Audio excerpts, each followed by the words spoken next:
ikindi cy'abo ngabo ngo Kagame yapfuye ahubwo basenge ntapfe kuko napfe twe tuzakora jenoside yarenze iyabo ku buryo izandikwa mu mateka y'isi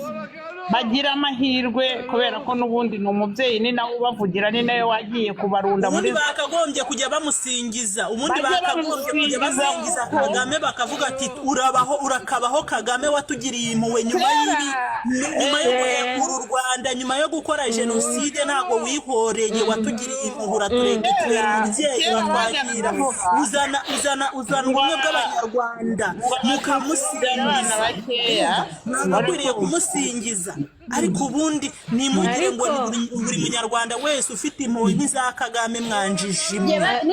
mugize ibyago Kagame kuko watumye tubaho nahundi abana bari kubabyora ibyo bivugisha nama n'imikino buriya rero abantu reka mbasetse hari igihe abantu babona ngo babyaye abana babyimbye inda n'amatama bakagira ngo ni ukurera bakabona abantu babyaye abana babiri bato bakeya beza akabarera neza bakakurana umuco bagakurana imbaraga bakarya bagahaga bakagira ngo ni ukwanga kubyara ibyana bimeze nk'imitubu uri kunyumva ntago ubwinshi bw'umusemburo bugwiza umusururu oya kuba ari benshi ntacyo bivuze bo bitegure Kagame bumva gusa ngo birarangiye